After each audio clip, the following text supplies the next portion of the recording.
Graças a Deus, queridos, vocês me ouvem? Amém, amém. Amém, Senhor Jesus, nos dê revelação da Tua Palavra, nos dê sabedoria, discernimento das Escrituras. Abre os olhos do nosso entendimento. Queremos ver o Senhor. Queremos, ó Deus, que o véu, queremos e desejamos que o véu seja removido. E que o Senhor seja centralizado na nossa vida. Podemos contemplar o Senhor e o Senhor ter liberdade de nos transformar. Nós oramos em nome de Jesus. Amém e amém. Amém, queridos. Hoje, Mateus capítulo 21, a gente segue aqui. Até me surpreendi agora, porque ao olhar aqui, deveríamos já estar em Marcos, né? No livro de Marcos, mas ainda estamos aqui em Mateus. Mas vamos tentar acelerar um pouco. Ou deixar o Rio do Espírito nos carregar, né? Eu estou aqui hoje numa capacitação de pastores e agora saí agora da reunião para ter esse tempo com você, então talvez hoje a gente tenha um tempo um pouquinho mais breve aqui, mas faço questão de estar aqui junto com você, amém? Mateus capítulo 21 diz assim, 21, né? Hoje, a partir do 21, diz assim: quando se aproximaram de Jerusalém, chegaram a Betfagé, junto ao Monte das Oliveiras. E Jesus enviou 2 discípulos, dizendo-lhes: vão ao povoado que está diante de vocês, logo encontrarão um jumento amarrado, com um jumentinho ao lado. Desamarrem-nos e os tragam a mim. Se alguém lhes perguntar algo, digam-lhe que o Senhor precisa deles e em breve os devolverá.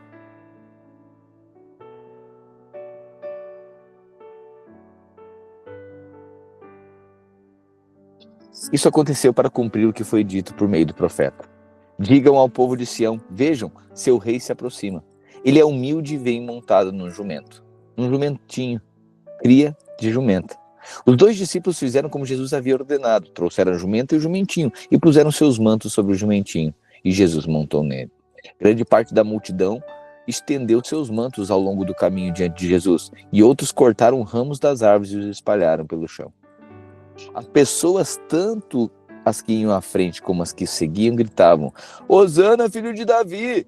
Bendito é o que vem em nome do Senhor! Hosana no mais alto céu! Quando Jesus entrou em Jerusalém, toda a cidade estava em grande alvoroço. Quem é este? Perguntavam. A multidão respondia: é Jesus, o profeta de Nazaré da Galileia. Então Jesus entrou no templo e começou a expulsar todos que ali estavam comprando e vendendo animais para sacrifício. Derrubou as mesas dos cambistas e as cadeiras dos que vendiam pombas, dizendo: as escrituras declaram: meu templo será chamado casa de oração, mas vocês o transformaram no esconderijo de ladrões. Os cegos e os coxos vieram a Jesus no templo e ele os curou. Quando os principais sacerdotes e mestres da lei viram esses milagres maravilhosos e ouviram até as crianças no templo gritar: Hosana, filho de Davi, Hosana, filho de Davi, ficaram indignados. Está ouvindo o que as crianças estão dizendo? Perguntaram a Jesus. Sim, respondeu ele. Vocês nunca leram as escrituras? Elas dizem: ensinaste crianças e bebês a te dar louvor. Então ele voltou a Betânia, onde passou a noite. Interessante porque nesse momento então Jesus agora começa o caminho de uma manifestação pública, de forma mais explícita, né, da sua vocação, do seu chamado, e agora você percebe que Jesus o tempo inteiro ele realizava milagres, mas ele dizia assim: não contem a ninguém o que eu fiz. Você percebeu isso? Porque não era a hora ainda de Jesus se manifestar, embora ele já ele ensinasse no Monte das Oliveiras, embora ele já houvesse feito milagres, mas em Jerusalém, entrando em Jerusalém agora, e aí subindo em um jumento, agora começa um outro nível de manifestação e dele como o Messias, o Salvador, né? E aí, o que acontece? Jesus, ele era um mestre, era um rabi. Ele chega no templo e vê que no templo, no pátio do templo, existem pessoas fazendo câmbio, comércio. Isso, a gente precisa se atentar a isso, porque não é propriamente que as pessoas estavam ali vendendo algumas coisas, é que Jesus estava sinalizando que a relação dos homens para com Deus não é um comércio. A gente precisa se atentar a isso. Que rapidamente a gente vai para um lugar de fazer trocas com Deus. Jesus estava dizendo, a relação com meu Pai não é um comércio. É interessante como a gente tende a tornar as nossas relações um comércio com Deus. A relação de troca, relação de benefício, relação de privilégio, relação de ganha-ganha, de nós comprarmos, merecermos algo de Deus. Outra coisa que Jesus está sinalizando é que as nossas relações, elas não podem ter o foco em qualquer outra coisa que não seja, ou melhor, o foco, né? A centralidade é Cristo, é a edificação. Sabe, um momento que o nosso GC se torna, a palavra se torna periférica, a gente precisa virar as mesas. O momento que a nossa vida, as nossas reuniões, na nossa vida e nas nossas reuniões, os momentos que estamos juntos, quando a palavra, a edificação, ela está em segundo plano, isso é porque, de alguma forma, a gente está fazendo qualquer outra coisa que não seja isso, que não seja a centralidade da palavra, da edificação, a gente precisa rever. E talvez seja necessário virar as mesas. É interessante, né? Porque o Jesus, ele diz, olha, aprendei de mim, que sou manso e humilde de coração. Você imagina alguém manso virando mesa? Parece que não combina com Jesus. Mas existe uma indignação. Eu sei, às vezes tem pessoas que ficam incomodadas com às vezes, a ênfase, né? Você vai pegar a figura de alguém que ensina, um pai sendo enérgico na correção com seus filhos, a pessoa de fora vai dizer, nossa, olha só, como o pai tá, eu acho que é um descontrolado, né? Mas na verdade não é, porque todo aquele que ama, odeia. Quem ama a relação pura com Deus, odeia qualquer tipo de comércio que não centraliza Cristo. Então Jesus estava virando mesa. Muitas vezes na nossa vida a gente precisa virar algumas mesas. Mas que mesa é essa? É toda mesa que tira Cristo do centro. Toda mesa que estabelece uma relação com Deus, que é uma troca. Todo o ambiente, nosso ambiente. Quando, vamos lá, as nossas relações são para quê? Prioritariamente. Paulo diz, olha, as nossas relações são para gerar Cristo. O mistério que estava oculto. Que mistério é esse? Cristo em nós. Cristo em vós, a esperança da glória. Então, em todo momento, né, que as nossas relações elas não centralizam mais Cristo, a gente tem que parar tudo. A nossa relação não pode virar um comércio. As nossas relações elas não podem roubar a centralidade de Cristo. E Jesus estava dizendo ali, olha, a casa do meu pai será chamada de casa de oração. A relação com Deus agora. Jesus está dizendo, nós precisamos parar todo projeto que não dá ênfase para o relacionamento de cada pessoa com Jesus, com Deus. Então, na nossa vida, no momento que qualquer outra coisa, vamos lá, na nossa família, no momento que qualquer outra coisa, que o que está sendo edificado, o que está sendo promovido, é algo que deixa a relação com Deus escanteada ou de forma periférica, é colocado na periferia das nossas prioridades, a gente precisa parar e virar as mesas. Então Jesus se indigna com isso. E aí nós precisamos atentar para a nossa vida. Vamos lá, as nossas conversas, prioritariamente elas são o quê? Os nossos relacionamentos, prioritariamente, eles visam o quê? Interessante que muitas vezes a gente está fazendo comércio. Né? A gente faz comércio. A gente faz tudo central, mas a vida com Deus é periférica. Né? Às vezes eu fico meditando nisso. Que a nossa... Você vai ver alguém espiritual, alguém que está crescendo em Deus, você vai ver que o coração dele está na palavra, está em desejar coisas espirituais. Mas quantas vezes a nossa relação com Deus virou um comércio? No templo do nosso coração virou um comércio. Porque a gente está usando de Deus para buscar os nossos próprios interesses. E é isso que Jesus denuncia. Quantas vezes, e aqui, ok, tem várias interpretações aqui, tem interpretação, ok, da igreja que faz um comércio. Esse é fácil de a gente ver, né? Tem gente vendendo rosa ungida, vassoura ungida para varrer o mal olhado, sei lá o quê. Tem tanta gente, sabe, fazendo um comércio da fé. Isso não é novo. A Igreja Católica Apostólica Romana fez isso por quase 1000 anos. A Igreja de Tiatira, né? Até hoje. Né? Existem movimentos evangélicos que também fazem isso. Ok, essa é fácil denunciar, né? Quantos de nós não somos aparentemente traumatizados com o que a gente viu, ouviu do comércio que se faz da fé? Tem gente que faz bagunça mesmo, tá ok. Beleza, e quantas vezes nós fazemos? É interessante, né? Porque ontem falamos sobre isso e o Evangelho o tempo inteiro está apontando, irmãos, é muito fácil a gente fazer leitura do macro, mas o Jesus está dizendo, sempre procure, a palavra de Deus sempre é para nós. Sempre é para nós. Entendeu? Não é por outro, é verdade mesmo. Né? Tanta gente que faz um comércio, tá bom, e a gente também faz. E é isso que precisa ser corrigido. Quantas vezes a nossa conversa não centraliza Cristo? Quantas vezes a gente fala de tudo quanto é negócio, mas não fala, as nossas relações são só para benefícios, mas não para crescimento espiritual. A gente senta com o irmão, mas não visa o crescimento espiritual do irmão. A gente visa o benefício que o irmão pode nos entregar. Sabe o que é isso? Comércio. Eu falo para você, irmãos, nós temos um compromisso como igreja de centralizar Cristo. E no momento que as nossas relações estiverem indo para o caminho do comércio, pode ter certeza que algum irmão maduro vai se levantar para virar a mesa.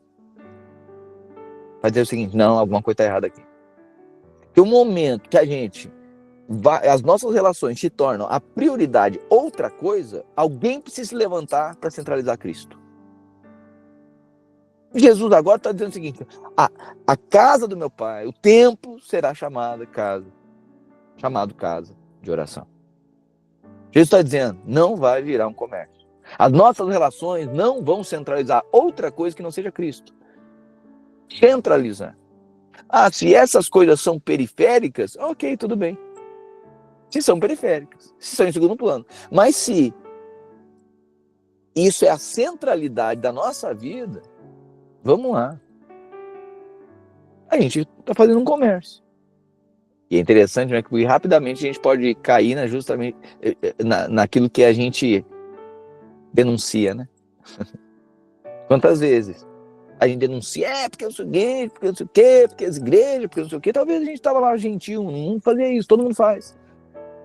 Denuncia, porque é pastor, porque é igreja, porque é ladrão, porque não sei das quantas, porque dinheiro, tá bom. Mas daí as nossas relações, quando a gente vê, a gente está fazendo a mesma coisa. Que a gente está ali, mas só para fazer o quê? Relações de benefício. A gente está ali não com o coração para edificar a casa de Deus. A gente está ali só porque nos convém. Porque a gente tem uma vantagem nisso aqui, porque a gente tem um convite não sei das quantas, porque a gente consegue um entretenimento para os nossos filhos, quando a gente consegue... Ok, as relações. Pastor, então quer dizer que a gente é só isso, nunca a gente vai poder fazer... Estou dizendo isso, estou dizendo que centralizar Cristo. O momento que nosso coração estiver tratando Cristo como periférico, a gente precisa rever as coisas. E que o Senhor nos levante, que o Senhor nos dê revelação, discernimento, para não tornar as nossas relações, para nós não profanarmos as nossas relações. Ou seja, não tornarmos comum aquilo que é santo. Então, assim, temos liberdade? Óbvio que sim. Mas a gente precisa, o tempo inteiro, estar enxergando isso. A gente enxerga nos irmãos o quê? Benefício? Para os nossos projetos? O que a gente enxerga? A gente enxerga um clube? O que são as nossas conversas? O que são as nossas conversas? Porque esse momento que as nossas conversas elas não convergirem para Cristo, alguma coisa está errada. Se as nossas conversas não visarem que cada vez que a gente senta para conversar, se a gente está lá num GC, deve ser a conversa. Vamos lá, acabou o culto. Às vezes a pessoa sempre está conversando sobre outra coisa, não centraliza Cristo. Ela está conversando sobre projeto, está conversando sobre negócio, está conversando sobre outras coisas. Pastor, então quer dizer que nunca pode? Claro que não estou dizendo que isso. Eu não estou dizendo isso, que nunca pode. Estou dizendo que a vida da pessoa gira em torno disso. E a vida vira que um comércio. A nossa relação com Deus vira uma troca. A gente não está nem aí para a edificação da igreja. A gente reúne só para privilégio e benefício, nunca para responsabilidade. A gente vê no corpo de Cristo uma oportunidade de nós tornar a nossa vida mais fácil. Mas ninguém quer assumir responsabilidade, cuidar de outras pessoas. É isso aqui que Jesus está denunciando. O que Jesus está fazendo? Centralizando Deus. Jesus agora está mostrando o que é o mais importante. Portanto, nas nossas relações, em torno desse templo, dessa casa de Deus que agora é o corpo de Cristo, a igreja, eu não estou falando, no mínimo, né, nos locais que nós reunimos, mas não é só uma questão geográfica, é o nosso coração.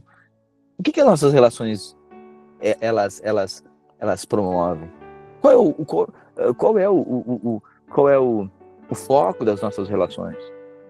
Nossas relações são para a gente resolver a nossa vida, para tornar mais fácil a nossa vida. Estou dizendo que o evangelho não vai dar um monte de portas, a gente não vai ter um monte de oportunidade com vários irmãos da vida da igreja que vão ser portas de Deus. Abençoar. Não estou dizendo isso. O problema é quando a gente olha para isso como uma oportunidade de nós resolver a nossa vida. Aí tudo se torna mais fácil. Aí é interessante, porque daí eu não tenho compromisso de gerar alguém, de amadurecer alguém. Não, eu só vejo a pessoa como um benefício para a minha vida. Sabe o que é isso? Comércio. Aquilo que a gente tanto denunciava lá fora. E a gente está fazendo aquilo que a gente mais denunciava. Eis, mais uma vez, agora a revelação, a manifestação, a exposição da nossa hipocrisia. Você tá entendendo? Tá vendo como é fácil a gente ir para lugar, né, que a gente denunciava antes? É muito fácil a gente ir. Só que muitas vezes o que é a religiosidade? A gente não se enxerga. E não enxerga o que a gente está fazendo. E glória a Deus pela palavra de Deus, porque traz revelação. Então que a minha e a sua vida não torne, não centralize relações de troca, de benefício, em detrimento da vocação, da edificação, do aposentamento, do crescimento. Irmãos, nós relacionamos para que Cristo seja gerado em cada um. Esse é o foco. Nós relacionamos para que Cristo seja gerado em cada um. Esse é o foco das nossas relações. No momento que isso estiver sendo desviado da rota, Deus certamente vai nos disciplinar, Deus certamente vai nos constranger, talvez vai nos levar para um quebrantamento. Se não resolve, Deus vai nos disciplinar. Se não resolve, Deus vai nos expor. Por quê? Porque em algum momento as nossas relações se tornam o quê? Visando os nossos próprios benefícios. E aí Deus é muito categórico em expor situações para que um comércio não seja feito. Portanto, e mais uma vez, quando falo de comércio, é o nosso coração. Sempre avaliamos, olhemos para a palavra de Deus na perspectiva daquilo que nós precisamos ser transformados. Nada mais religioso do que fazer a leitura da palavra de Deus, sempre olhando a vida do outro.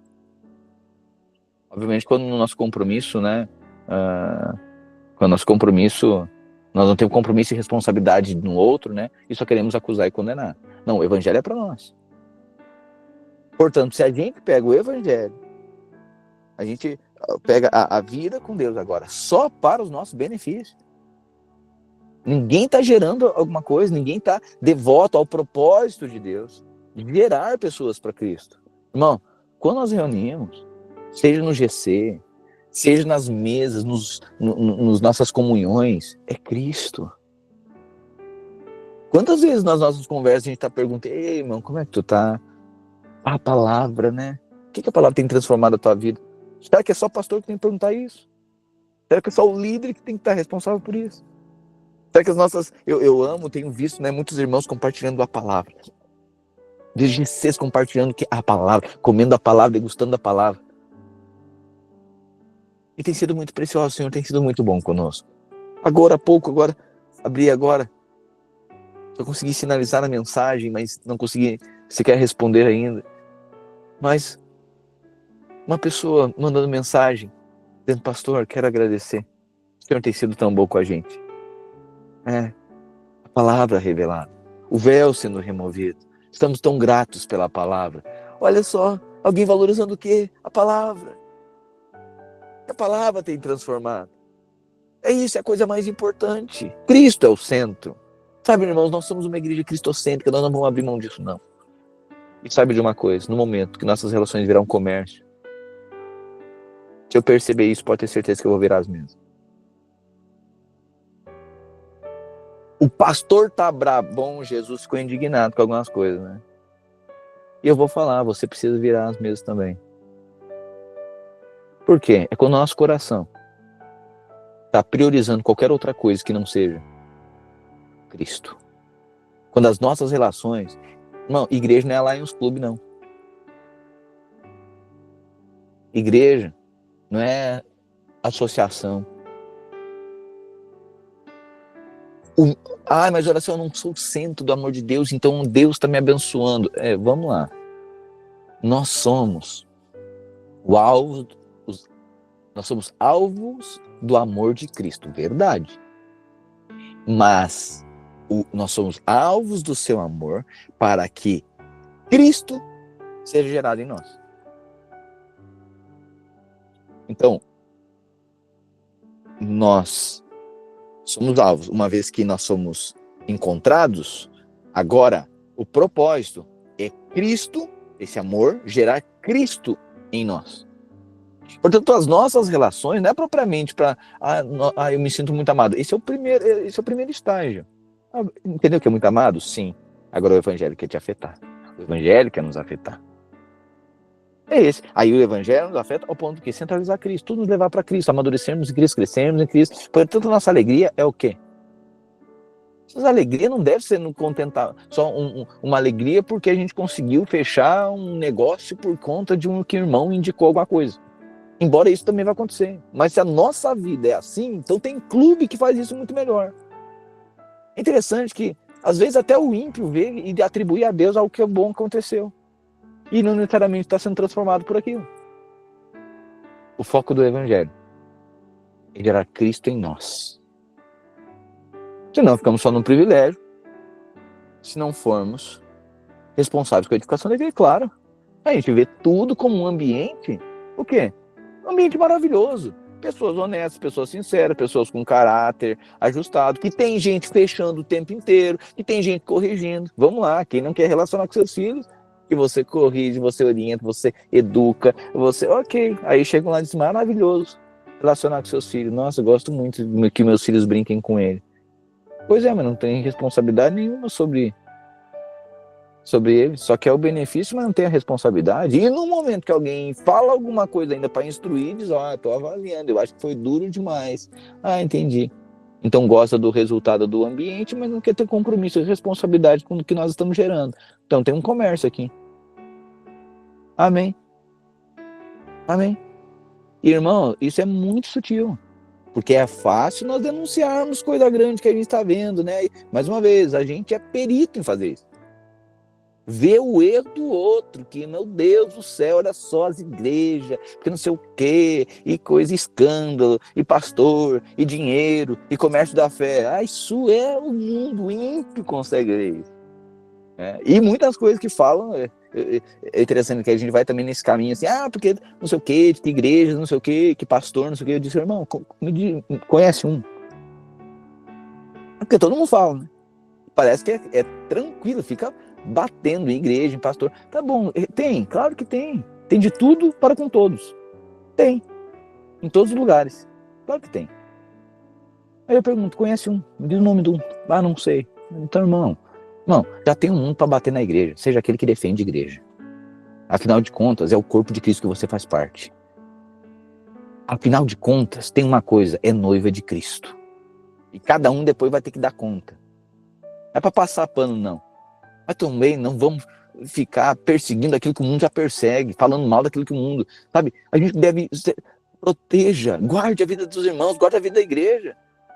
Vem um ímpio falando, porque tudo é ladrão, porque faz comércio. Diz, não, mas não é tudo assim, não. Muita gente é transformada. É tranquilo as pessoas falar da Universal. Pois é, ninguém faz o trabalho que esses irmãos fazem no presídio. Esses irmãos chegaram em muitas nações. É bem verdade, eu acho. Vamos lá, a gente tira uma oferta e fica constrangido no culto, porque a pessoa pensa que a gente quer alguma coisa, e a gente tem que enfrentar isso. Universal pede 7. 7 ofertas, irmão. Você já foi num culto? Eu acho que eu seria apedrejado se eu pedisse 7 ofertas no culto. Tá entendendo? Mas, sobretudo, deixa eu te falar uma coisa. Tem muita gente liberta e transformada. Ponto. Você tá entendendo? E tem gente que vai lá com uma fé correta, vai lá e... beleza, daí o outro fazia troca lá, dá 500 pila, e daí não recebe, e ele quer voltar na justiça e requerer os 500 pila dele. É uns bagunças. Entendeu? Ok. Vamos lá. Quando as pessoas perdem dinheiro no Tigrinho e botam na justiça? Sim, porque fez um comércio. Você tá entendendo? Então, assim, seja aquele que defende a igreja. Nunca esqueça que igreja é corpo de Cristo. É o corpo de Cristo. Seja aquele que defende, a mão que te abençoa, que transformou a sua vida. Não é interessante que a gente denuncia tanta coisa, mas a gente não vê que a gente usa muitas vezes os espaços que nós estamos para fazer só resolver a nossa vida e não tem nenhuma responsabilidade. A gente não quer crescer em Deus, a gente não quer aprofundar em Deus, a gente não quer ouvir, a gente não quer ensinar, ser ensinado, a gente não quer ser transformado, a gente só quer coisa por benefício. Sabe o que é isso? Comércio. Entendeu? A gente tem as nossas relações, coisa mais maravilhosa, relacionar com gente que a gente nunca teve em outros lugares. Nossa, mas como é maravilhoso a igreja. É? Então agora se soma a nós para ensinar, primeiro, para ser transformado. Irmãos, a gente precisa ser afetado pela palavra. A pessoa que chega no nosso meio, e a pessoa, ela não quer aprender, ela não precisa de um salvador nem de um mestre. Ela que é mestre de alguma coisa, porque ela que sabe tudo. A pessoa sabe tudo, a pessoa já tem a ideia dela, ela já tem a vida dela. Ela não quer aprender, não quer se sujeitar ao que nós nos sujeitamos. Interessante que a gente passa por processos que a cruz traz na nossa vida para nos tornar quem nos tornamos. Aí, ok, daí a pessoa chega. É muito bom relacionar nesse ambiente. Maravilhoso. Gostei de vocês, gente. É tão bom, mas vocês, olha só, vocês são cordiais, vocês são... E isso tem um preço para isso. Agora chegou a tua vez, não, mas daí eu não vou querer. Entendi. Então não faz sentido, então tem que procurar outro lugar. Por quê? Porque se eu gosto desse ambiente por meu privilégio, mas não me sujeito a ser transformado como essas pessoas, quer dizer que eu vou ser o diferente. Quer dizer que eu não posso servir como todo mundo serve. Por quê? Mas eu gosto de estar aqui. Claro, vou fazer um comércio pro meu benefício. Só quero pro meu benefício. O que é isso? Comércio, não tem espaço. Vão virar as mesas. Portanto, qual é o corpo de Cristo se torna o quê? A igreja do Senhor se torna o quê? Um lugar para nós centralizarmos Cristo. E a cruz vai pegar todos nós. Para nos aparar, para nos transformar, para substituir a nossa vida, dar uma outra mentalidade, nos ensinar. Agora, não faz sentido. Eu vou lá na sua casa, chego lá, nossa, maravilhoso, que comida, hein? Que palavra, hein? Aí você diz, sim, mas é a sua esposa que está fazendo a comida lá. E outra, é você que está preparando o ambiente. E você educou os filhos até para dar o lugar para o visitante. Aí eu sou o visitante da sua casa. Aí chego lá e diz, nossa, gostei, que filhos mais maravilhosos. Gostei demais de relacionar aqui com vocês. Olha, tua esposa que cozinha muito bem, hein? E olha que ambiente, que maravilha. Eu gostei demais dessa família. Aí você diz, muito obrigado. Ok? Eu disse, até vou gostar de voltar. Amanhã eu tô aqui de novo, quero comer mais um pouco. Tá bom, você diz, tá bom, pode vir amanhã. Ele diz, no outro dia, também quero de novo. Tá bom. E aí você diz assim, olha, pode vir todos os dias. Eu disse, eu vou lá na sua casa, eu gostei de relacionar com vocês. Mas no momento que diz o seguinte, Israel, pode ajudar aqui a lavar a louça? Pode ajudar a passar um pano? Pode ajudar a cavar um buraco? Pode ajudar com as crianças aqui? Diz, não, eu não sou para isso. Já entendi. Então tu gosta do ambiente, tu gosta... e outra coisa, pode ajudar a educar as crianças? Não sou muito disso não. Mas tu não gosta de relacionar com os filhos? Gosto.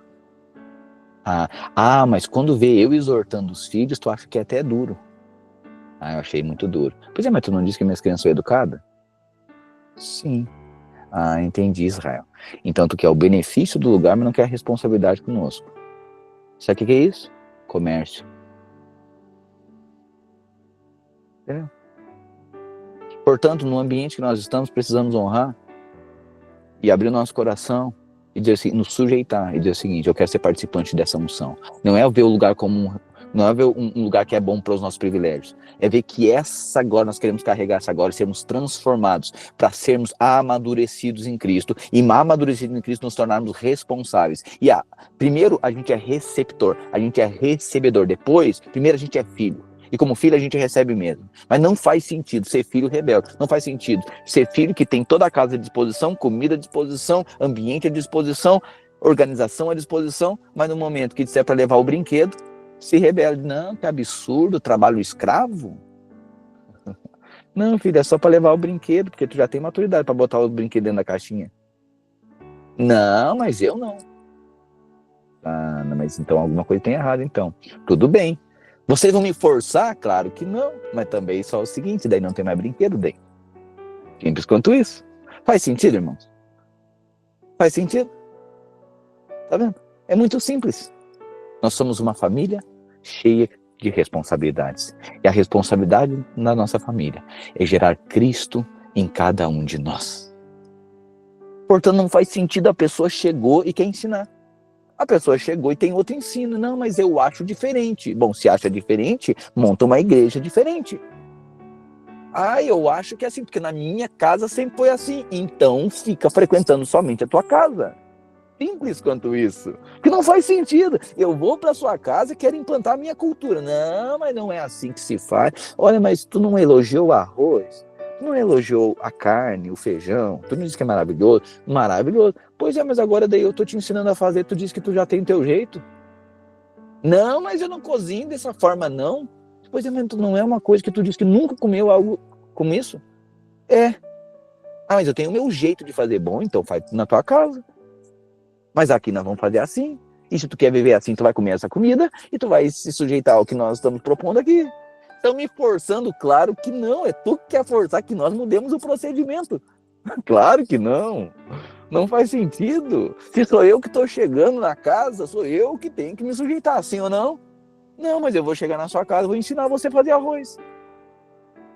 Eu vou chegar na sua casa e vou dizer assim, não, que história é essa? Vocês colocam a mesa, vocês propõem a mesa desse jeito, vocês colocam o prato aqui, o talher ali, não, na minha casa não é assim. Bom, então faz na tua. O que você vai dizer para mim? Não, tudo bem. Tá me forçando agora, olha só, porque você não quer ouvir. Não é tu que não quer ouvir, afinal de contas é tu que é o visitante, é tu que tá chegando. Coerente isso com uma família? Imagine, alguém vai chegar na sua casa, de favor, vai gostar do ambiente. Aí no momento de pagar a luz vai dizer o seguinte, no momento de, ô fulaninho, tu já tá há um tempo aqui, não por nada, só questão de coerência, assim. Tu já percebeu que todo mundo aqui, no mínimo, investe, se preocupa, zela, tudo bem? Assim, daí, de vez em quando a gente tá falando assim, olha, vamos colaborar, pessoal. Aí você fica assim, aí a visita na sua casa diz assim, nossa, estão querendo meu dinheiro. É você que paga a conta, é você que paga a luz, é você que paga o ar-condicionado, é você que propõe, é você que ensina, é você que coloca os filhos à disposição, é você que gera ambiente, você que entrete, você que ensina, você que dá palavra, você que gera tudo, e ele chega lá, passa lá dentro e gostou do ambiente, desfruta do ambiente, e diz o seguinte, estão querendo o meu dinheiro. Querem me explorar. Não, filho. É tu que está sendo abençoado, porque esse ambiente aqui tu não tinha antes. Sabe, irmãos? Quem não nasceu de novo, sempre vai dar argumentos naturais. Mas quem nasceu de novo é grato. Ele diz, tudo que eu fizer ainda é pouco. Tudo que eu fizer. É interessante, porque quem nasceu de novo e é realmente grato, não acha que o que faz é muito.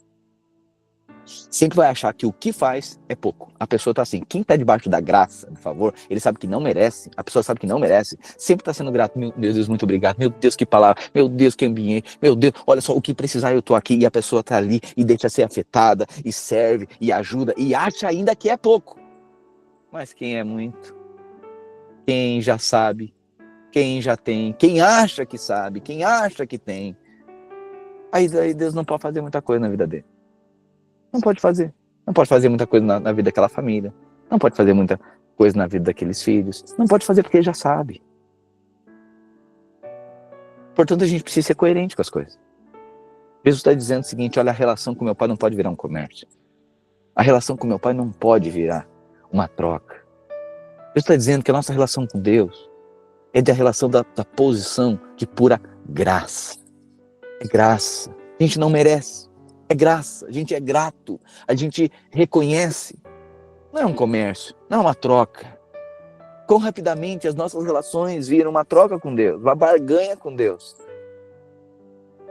Jesus está dizendo: a casa do meu pai, ela é chamada casa de oração. Então, por quê? Porque oração era a forma de relacionar com Deus. Oração é conversa, é relacionamento. Jesus está dizendo: a casa do meu pai é uma casa de relacionamento e não de troca e comércio. Portanto, nessa relação, quem será centralizado é ele. Jesus está denunciando toda forma de comércio. E mais uma vez, como é fácil a gente olhar para a instituição, olhar para a igreja, olhar para tantas outras maneiras naturais de compreensão, de entendimento a respeito de igreja e falar: ah, isso aqui é um comércio, mas não ver o comércio que muitas vezes a gente está fazendo. O que é comércio? Quando a gente busca Deus só para os nossos benefícios, é um comércio. Quando a gente vai a Jesus só atrás de bênção, ele dá, mas se parar nisso, é um comércio. Porque o alvo do evangelho é gerar Cristo em nós. O véu tem sido removido. O véu tem sido removido. E nós temos sido transformados pelo Espírito. E aonde o Espírito está, ele tem liberdade de transformar nossa mente. A sua mente tem sido transformada? A palavra tem me transformado. Eu tenho percebido isso. O Senhor nos transformando. Você reconhece isso? É transformação. Então não tornemos. Irmãos, sabe o que é um comércio? Relacionamento, falar e ouvir também. É isso mesmo. Tem espaço para falar. Mas, pastor, então não pode falar nada se eu estou chegando, claro que pode falar. Mas esteja aberto para ouvir. Simples quanto isso. Na medida que... Só que é interessante que quem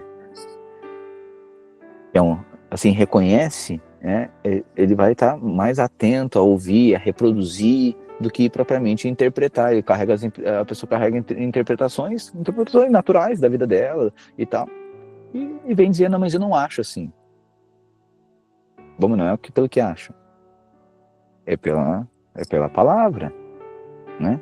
Então não é a vida da igreja, existe um centro, existe um norte que é Cristo, né?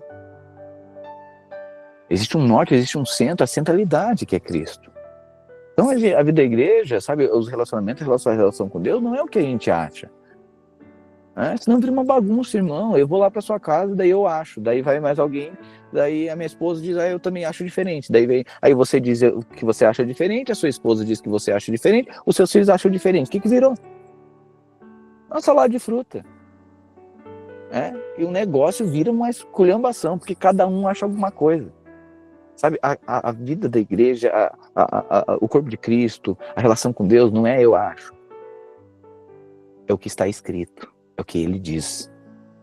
Então, às vezes, a gente tem que abandonar o que eu acho e a gente ficar com o que está escrito. Uma casa dividida não prospera, né? Então, assim, essa é uma questão de coerência. E Jesus está dizendo que as nossas relações não se tornem uma relação de comércio com o nosso Pai. No nosso coração, nós não olhamos para a nossa vida só na busca de benefícios. É interessante, porque é muito sutil. Que parece que todo benefício é a bênção de Deus. Parece que tudo que é bom é bênção de Deus. É Deus que está enviando, é Deus que está dando. É de Deus. Porque é bom, é de Deus. Não, mas a árvore é do bem. Mas pode ser do mal também. Sabe o que é um grande problema? Um grande problema é quando a gente não percebe as coisas que a gente precisa tratar. O foco não é gerar Cristo. Que a gente, nas nossas relações, a gente vê benefício, sem ter o compromisso de ensinar. Aí parece tudo bem.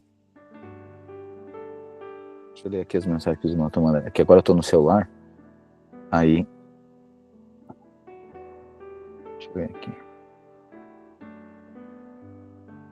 Deixa eu ver se eu acho as conversas aqui.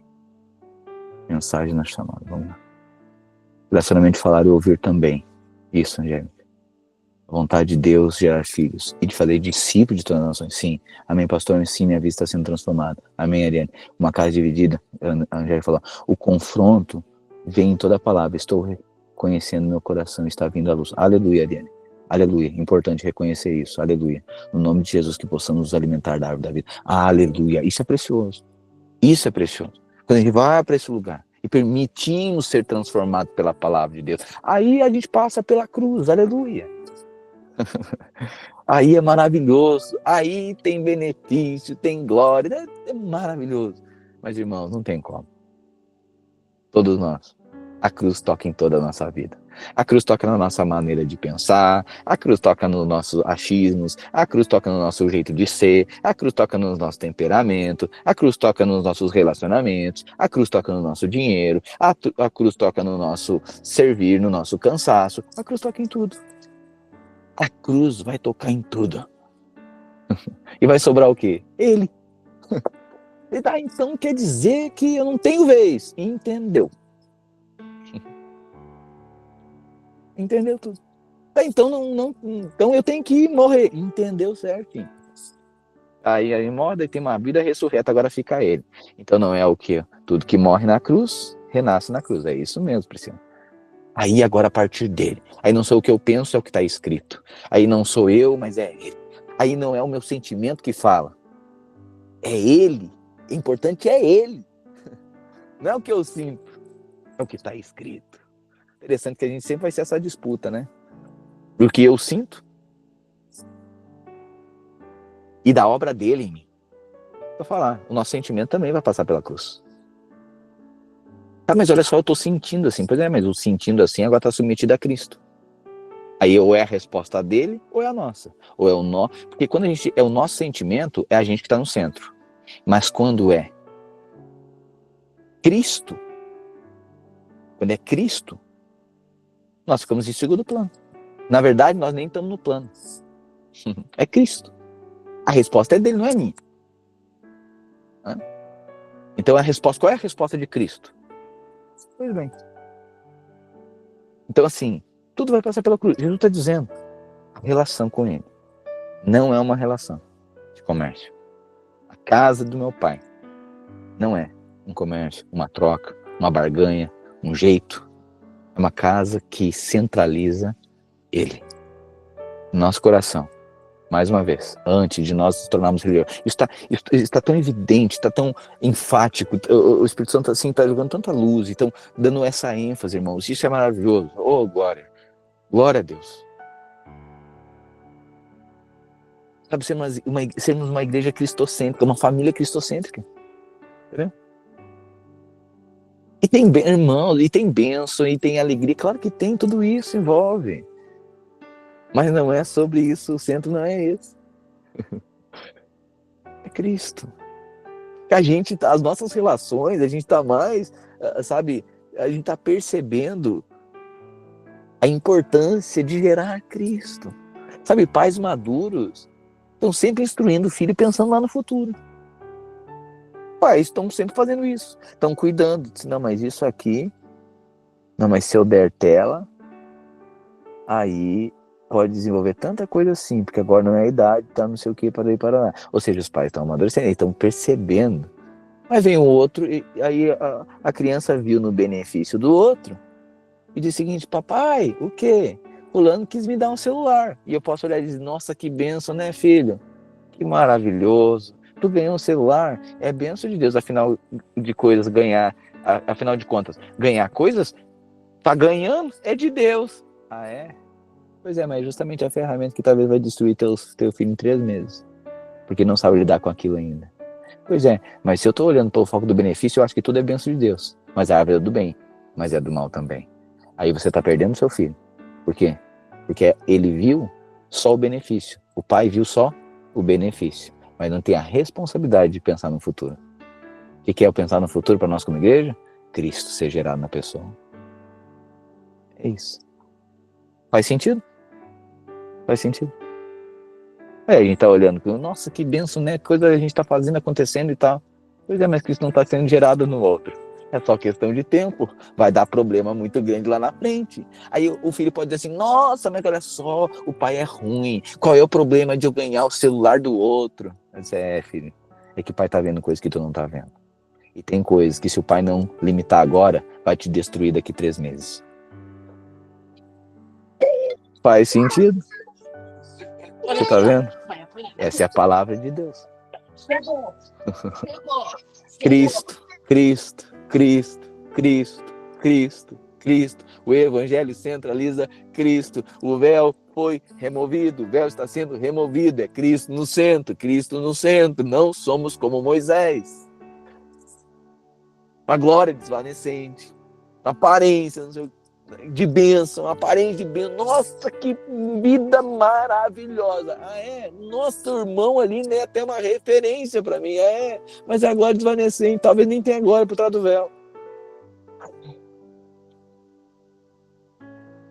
O rosto desvendado, sem véu, com realidade, maduro, Deus.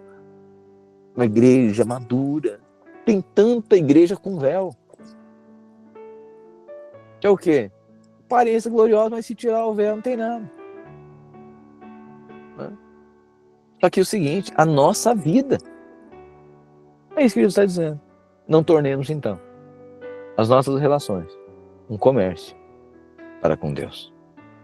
Não tornemos as nossas relações o objetivo. Mas olha só, é o amor de Deus na minha vida. Sim, nós somos amados por Deus.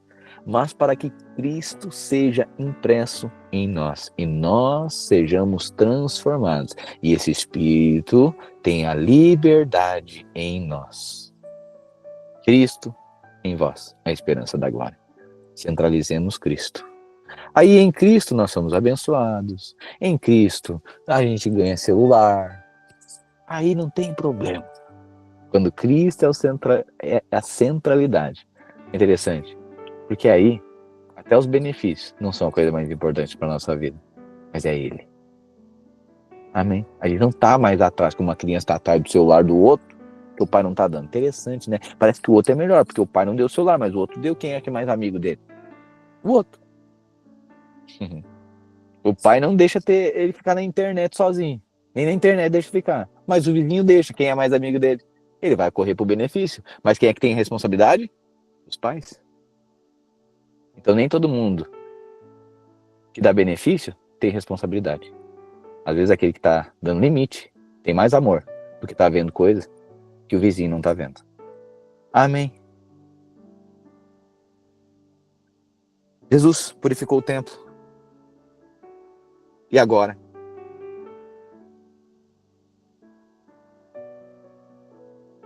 No versículo 18, Mateus 21, 18. De manhã, enquanto voltava para Jerusalém, Jesus teve fome. Encontrando uma figueira à beira do caminho, foi ver se havia figos. Mas só encontrou folhas. Então disse a figueira, nunca mais dê frutos. E no mesmo instante, a figueira secou. Quando os discípulos viram isso, ficaram admirados e perguntaram, como a figueira secou tão depressa? Jesus respondeu, eu lhes digo a verdade. Se vocês tiverem fé e não duvidarem, poderão fazer o mesmo que fiz com essa figueira. E muito mais. Poderão até dizer a este monte, levante-se e atire-se no mar. E isso acontecerá. Se crerem, receberão qualquer coisa que pedirem em oração. Jesus aqui dá ênfase, para a fé. Mas também é um fato interessante aqui. Jesus amaldiçoou a figueira. Jesus amaldiçoou a figueira. Por quê? Era tempo de dar figos, mas só encontrou folhas. Era tempo de ter fruto, mas só encontrou aparência. E Jesus denuncia toda a vida de aparência. Só que existe um aspecto um pouco mais profundo aqui. Quando Adão e Eva pecaram, eles coseram para si roupas de folha de figueira. Quando Jesus está passando, Zaqueu estava em cima de uma árvore. Ele desceu da árvore, é uma figueira. A figueira aponta para a justiça própria. Jesus, quando está passando por uma figueira, vê que não tem realidade na figueira. E Jesus amaldiçoa a figueira. Por quê? Porque figueira é tentativa do homem encobrir a sua nudez. Essa é a justiça própria. Mas nós não andamos com base na justiça própria. Nós andamos com base na graça. Portanto, todo aquele que anda com base na justiça própria tem maldição. A figueira foi amaldiçoada. Mas todo aquele que está debaixo da graça, ele encontra favor e bênção. Portanto, em algum momento nós precisamos descer da figueira.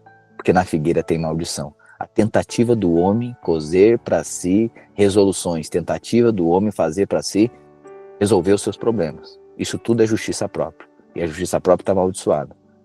Mas agora, quando Deus, ele encontra Adão e Deus dá vestes para eles. E Deus agora mata um animal, um cordeiro. Portanto, na justiça própria tem maldição, mas no cordeiro, o cordeiro remove pecados. O cordeiro tem perdão. Amém. Portanto, eu e você não cozemos. Por isso que Jesus amaldiçoou a figueira. Que a figueira aponta para a justiça própria. Amém. É linda a palavra de Deus, né? E aí, Jesus continua. Quando Jesus, 23, voltou ao templo e começou a ensinar, os principais sacerdotes e líderes do povo vieram até ele e perguntaram: com que autoridade você faz essas coisas? Quem lhes deu esse direito? Jesus respondeu: eu lhes direi com que autoridade faço essas coisas, se vocês responderem uma pergunta. A autoridade de João para batizar vinha do céu ou era apenas humana? Eles discutiram a questão entre si. Pensaram assim: se dissermos que vinha do céu, ele perguntará por que não cremos em João. Mas se dissermos que era apenas humana, seremos atacados pela multidão, pois todos pensam que João era profeta. Por fim, responderam a Jesus: nós não sabemos. Então Jesus replicou: eu também não direi com que autoridade faço essas coisas. Interessante, né? Porque Jesus nunca respondeu as perguntas dos fariseus diretamente. No máximo, Jesus respondia com uma outra pergunta. Isso aponta para o caráter de Deus. Deus não se permite ser questionado.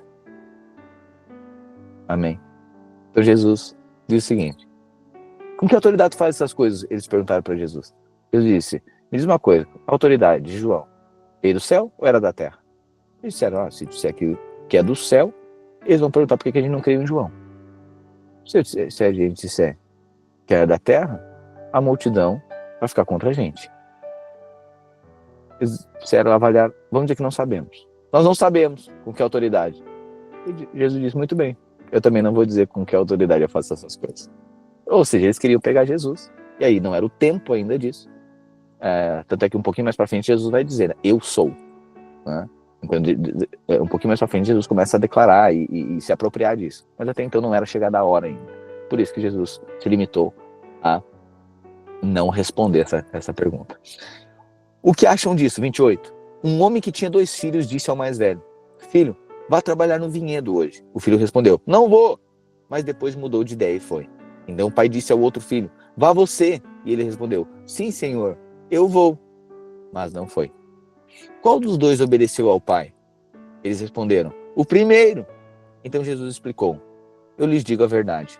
Cobradores de impostos e prostitutas entrarão no reino de Deus antes de vocês. Pois João veio e mostrou o caminho da justiça, mas vocês não creram nele. Não creram nele. Enquanto cobradores de impostos e prostitutas creram. E mesmo depois de verem isso, vocês se recusaram a mudar de ideia e crer nele. Meu Deus do céu. Meu Deus do céu. Jesus desenhando o que vai fazer com os judeus. Tá falando cobrador de impostos e prostituta, tá falando o quê? De gentil, nós, pecadores, que para os judeus nós somos uma raça abominável, né? Jesus está dizendo: pois é, vocês disseram que iriam crer, mas não creram. Eles disseram que não creriam, mas creram. Portanto, eles vão entrar primeiro no reino do que vocês. Está desenhado aqui. Agora ouçam outra parábola. O dono de uma propriedade plantou o vinhedo, construiu uma cerca ao redor. Lembrando que Mateus está falando de Jesus como rei. Está falando a proclamação do reino dos céus. Amém? Por isso que está falando mensagens a respeito da cultura do reino dos céus e a qualificação para herdar o reino dos céus. Agora ouçam outra parábola. O dono de uma propriedade plantou um vinhedo, construiu uma cerca ao redor, um tanque de prensar e uma torre para o guarda. Depois arrendou o vinhedo a alguns lavradores e partiu para um lugar distante. No tempo da colheita da uva, enviou seus servos a fim de receber sua parte da colheita. Os lavradores maus agarraram os servos, espancaram um deles, mataram o outro e apedrejaram o terceiro. Então o dono da propriedade enviou um grupo maior de servos para receber a parte dele, mas o resultado foi o mesmo. Por fim, o dono enviou seu filho, pois pensou: certamente respeitarão meu filho. No entanto, quando os lavradores viram o filho, disseram uns aos outros: aí vem o herdeiro da propriedade, vamos matá-lo e tomar posse dessa terra. Está percebendo que aqui que o herdeiro é Jesus, né? Ou seja, o dono da propriedade é Deus que envia os seus servos, os profetas, mas eles não ouviram. Depois enviou o filho. O que eles fizeram com o filho? Aí veio o herdeiro da propriedade, vamos matá-lo e tomar posse da terra. Então o agarraram, arrastaram para fora do vinhedo e o mataram. Jesus foi morto fora de Jerusalém. Ok? Quando o dono da terra voltar, o que vocês acham que ele fará com esses lavradores? Perguntou Jesus. Os líderes religiosos responderam: ele os matará cruelmente, arrendará o vinhedo para outros, que lhe darão sua parte depois de cada colheita. Então Jesus disse: vocês nunca leram as Escrituras? A pedra que os construtores rejeitaram se tornou a pedra angular. Jesus está falando dele mesmo. Isto é obra do Senhor e é maravilhosa de ver. Eu lhes digo que o reino do céu, o reino de Deus lhes será tirado e entregue a um povo que produzirá os devidos frutos. Ou seja, Jesus estava dizendo: o reino do céu, vocês estão perdendo para os gentios, porque vocês rejeitaram a pedra que se tornou uma pedra de referência, uma pedra angular. Quem tropeçar nessa pedra será despedaçado, e aquele sobre quem ela cair será reduzido a pó. Quando os principais sacerdotes e fariseus ouviram essa palavra, perceberam que eles eram os lavradores maus a quem Jesus se referia. Queriam prendê-lo, mas tinham medo das multidões, pois elas o consideravam um profeta.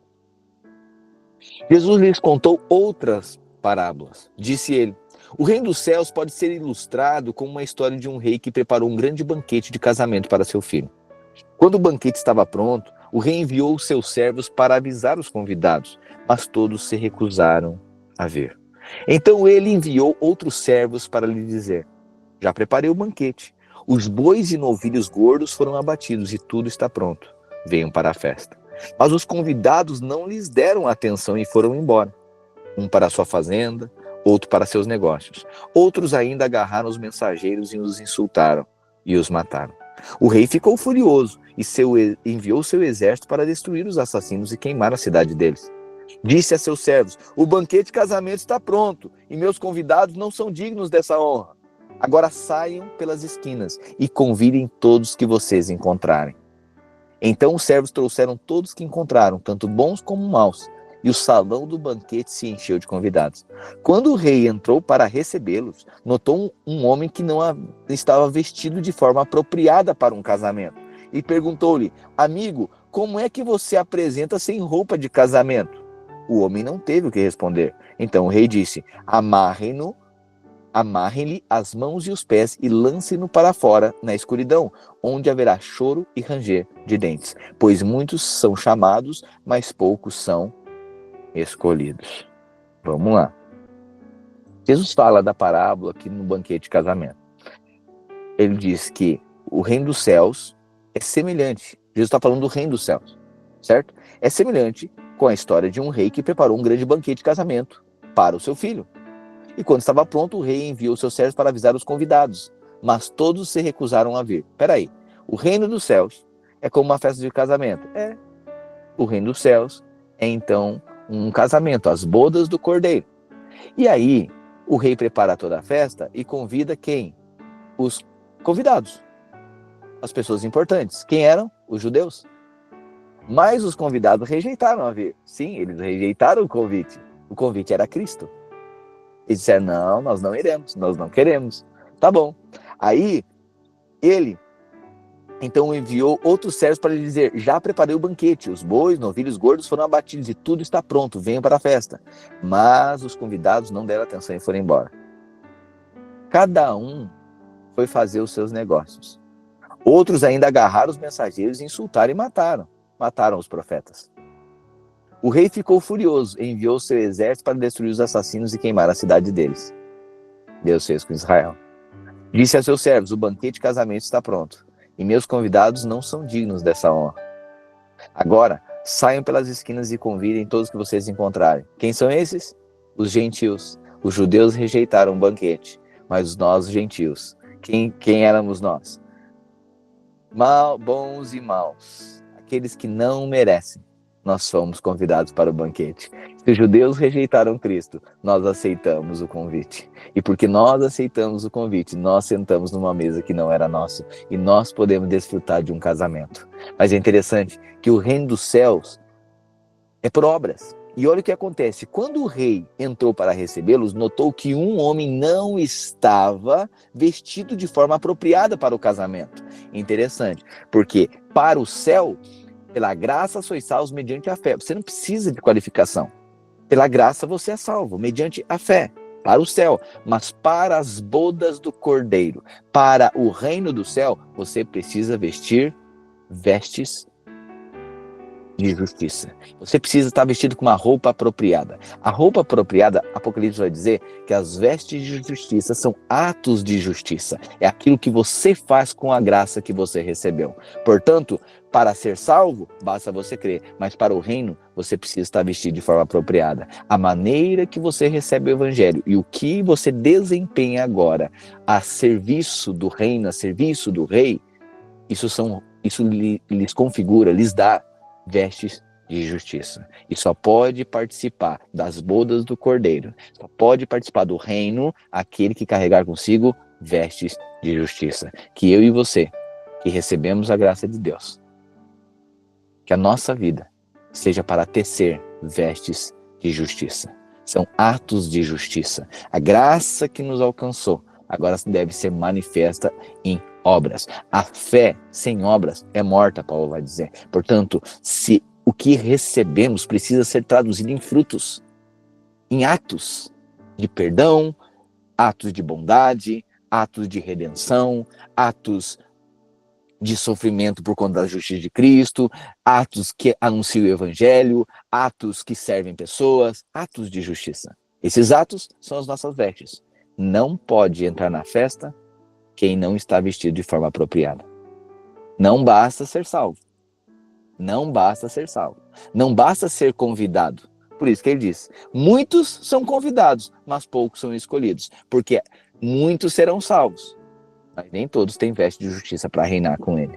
Poucos serão escolhidos. Só serão escolhidos aqueles que têm veste de justiça. Amém? Entendida aqui a diferença? Salvação e reino. Para reinar, tem que ter veste de justiça.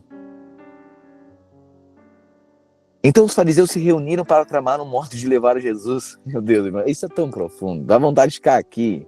Só nessa aqui, irmãos. Eu tem tanta coisa para pregar ainda, né? Mas a gente vai perceber nas ênfases. Mas talvez o próximo ano, não sei, tô percebendo. Mas eu quero fazer uma série das parábolas de Jesus. Nós vamos passar aí meses falando de cada parábola, uma série de parábolas. Porque tem muita profundidade em cada parábola de Jesus. Amém? Mas isso prepara aí, porque cada vez mais vai ter um à la carte para nós. Deus está um à la carte. Cada prato, cada parábola a gente vai degustando, sendo transformado pela palavra de Deus. Amém? Então os fariseus se reuniram para tramar um modo de levar Jesus a dizer algo que desse motivo para o prenderem. Enviaram alguns de seus discípulos junto com os partidários de Herodes, para se encontrarem com ele. Disseram, mestre, sabemos como o Senhor é honesto e ensina o caminho de Deus de acordo com a verdade. É imparcial e não demonstra favoritismo. Agora diga-nos o que o Senhor pensa a respeito disso. É certo pagarmos imposto a César ou não? Jesus, porém, sabia de sua má intenção e disse, hipócritas, por que vocês tentam me apanhar numa armadilha? Mostrem-me uma moeda usada para pagar imposto. Quando eles lhe deram uma moeda de prata, ele disse: de quem são a imagem e o título nela gravados? De César, responderam. Então deem a César o que pertence a César, e deem a Deus o que pertence a Deus, disse ele. Sua resposta o deixou admirados, e eles foram embora. No mesmo dia viram Jesus alguns saduceus, líderes religiosos, que afirmavam não haver ressurreição dos mortos. Então você percebe aqui que há diferença entre saduceus e fariseus. Saduceus não criam na ressurreição dos mortos. Os fariseus criam na ressurreição dos mortos. Esses saduceus perguntaram: mestre, Moisés disse, se um homem morrer sem deixar filhos, o irmão dele deve se casar com a viúva e ter um filho, que dará continuidade ao nome do seu irmão. Numa família havia 7 irmãos. O mais velho se casou e morreu sem deixar filhos, de modo que seu irmão se casou com a viúva. O segundo irmão também morreu, e o terceiro irmão se casou com ela. E assim por diante, até o 7º irmão. Um parênteses aqui, que mulher mais azarada também, né? Mas isso é outra pregação. Por fim, a mulher também morreu. Não, que luta. Depois que morreu o terceiro, eu acho que o quarto já começou a desconfiar também, né? Mas é outra pregação, vamos lá. Por fim, a mulher também morreu. Diga-nos, de quem ela será esposa na ressurreição? Olha aqui, ó. Vamos lá, as mulheres que estão dizendo aí. Às vezes isso aqui incomoda as mulheres. As mulheres ficam dizendo: amor, quando eu morrer, tu não vai casar com outra, né? É isso aí. Então, é essa pergunta deles aqui, né?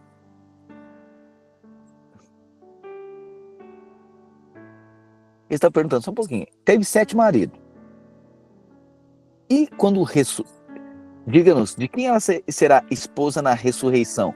Afinal, 7 se casaram com ela. Jesus respondeu: o erro de vocês está em não conhecer as Escrituras nem o poder de Deus. Pois quando os mortos ressuscitarem, não se casarão, nem se darão em casamento. Irmão, então você vai à luta enquanto é tempo. Porque depois agora é outra. Tá bom? O que está dizendo? Olha só, anjos são assexuados, ok? Então no reino, não, nesse sentido serão como anjos do céu, não se casarão e não se darão em casamento. Eu sei que muitas vezes a gente fala assim, né, de uma forma romântica: nosso amor é eterno. Irmãos, não é eterno não, o amor é até que a morte o separe, não é eterno não. De nós daqui para a eternidade. Mas a aliança é até que a morte separe. Morreu, irmão, acabou. Lá, e aí a gente fica pensando: meu Deus, mas meu relacionamento é maravilhoso, como é que eu vou perder isso? Mas lá tem uma glória muito maior, ok? Se a gente conhece as noivas da terra já é um poder, imagina a noiva do Cordeiro relacionando com ele. A glória é muito maior. Amém? Agora, quanto a ver a ressurreição dos mortos, vocês não leram a respeito das Escrituras? Deus disse: eu sou o Deus de Abraão, o Deus de Isaac e o Deus de Jacó. Portanto, ele é Deus dos vivos e não dos mortos. Quando as multidões o ouviram, ficaram admiradas com seu ensino. Sabendo, irmãos, eu tô alguns minutos aqui da carga do meu celular finalizar, tá?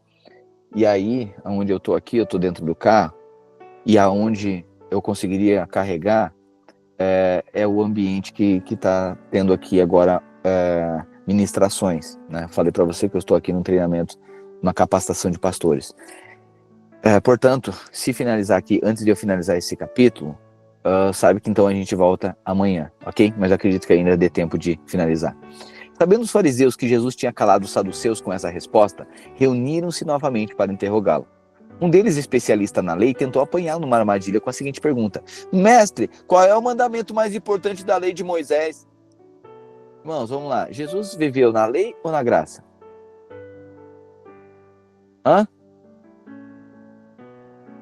Alguém escreve aí. Na lei. Na lei. Tá? Ele cumpriu a lei. Não sei se eu falei ontem no culto. Falei isso no culto ontem? Falei, né? Aleluia. Os irmãos ouviram, então, aleluia. Então, assim, Jesus viveu na lei. E olha só, um deles, especialista na lei, tentou apanhá-lo numa armadilha, porque Jesus tinha que cumprir a lei, né? Mestre, qual é o mandamento mais importante na lei de Moisés? Jesus respondeu: ame o Senhor, seu Deus, de todo o seu coração, de toda a sua alma e de toda a sua mente. Este é o primeiro e maior mandamento. O segundo é igualmente importante. Ame o seu próximo como a si mesmo. Toda a lei e todas as exigências dos profetas se baseiam nesses dois mandamentos. Então, rodeado pelos fariseus, Jesus lhes fez a seguinte pergunta: o que vocês pensam do Cristo? De quem ele é filho? Agora Jesus pergunta para eles. Responderam: é filho de Davi. Jesus respondeu: então por que Davi, falando por meio do Espírito, chama o Cristo de meu Senhor? Pois Davi disse: o Senhor disse ao meu Senhor: sente-se no lugar de honra à minha direita, até que eu humilhe seus inimigos debaixo de seus pés. Portanto, se Davi chamou o Cristo de meu Senhor, como ele pode ser filho de Davi? Ninguém conseguiu responder, e depois disso, não se atreveram a lhe fazer mais perguntas. Jesus era mestre, Deus, em confundir aqueles que se achavam sábios. Jesus provoca confusão na mente dos religiosos. Queriam pegar o tempo inteiro. Sabe o que eu acho especial, importante? É que Jesus sempre tem a voz que cala. Jesus sempre tinha uma sabedoria do Espírito. Que o Espírito de sabedoria recaia sobre a mim e sobre a sua vida também. Para nós não sermos pegos em armadilhas de certo, do errado, do pode, não pode, da árvore do conhecimento do bem e do mal. Porque quando você carrega o Espírito de Cristo, você discerne. Quando você tem o Espírito de Cristo, é você que discerne. O Espírito por trás da letra, o Espírito por trás da pergunta, o Espírito por trás da fala. É a pergunta que carrega um Espírito, é você que discerne isso. Porque você tem o Espírito de Deus. Amém? Encerrando aqui. Amanhã voltamos no capítulo 23. Hoje era para ler até o 28, mas a gente conseguiu 2 capítulos. Já é um grande avanço. Amém?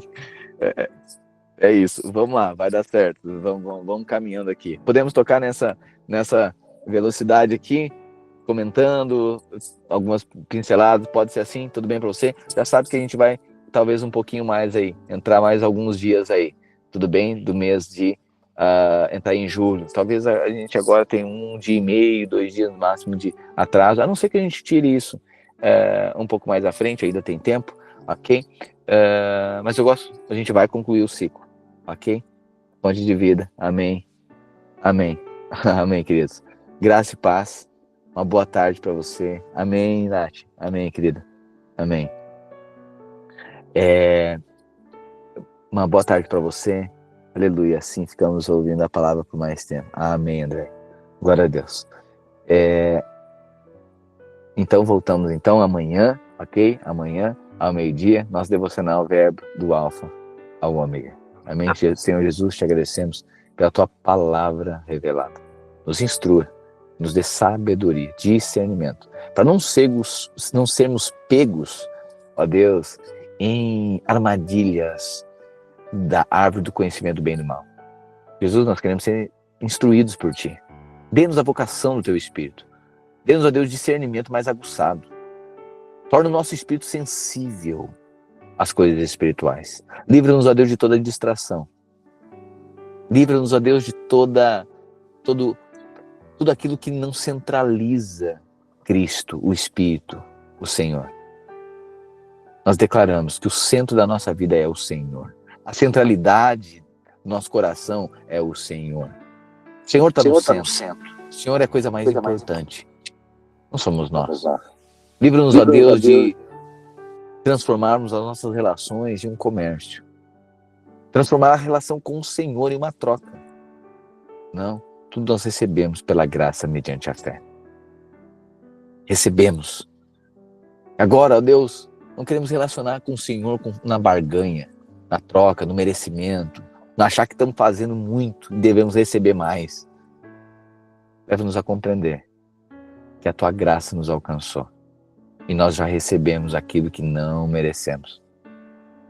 Teu favor está sobre nós e nós somos gratos. E tudo o que fizermos, nada se compara, ainda é pouco, ainda é nada, frente àquilo que o Senhor fez por nós.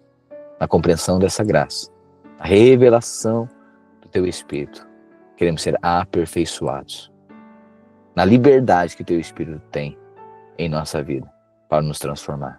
Nós oramos em nome de Jesus. Amém e amém.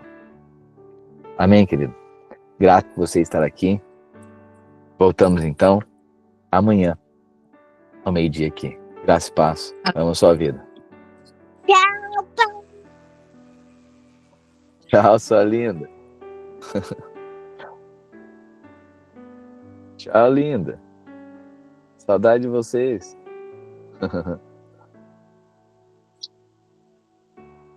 Tchau, querido. Graça e paz. Boa tarde. Tchau! Abraço.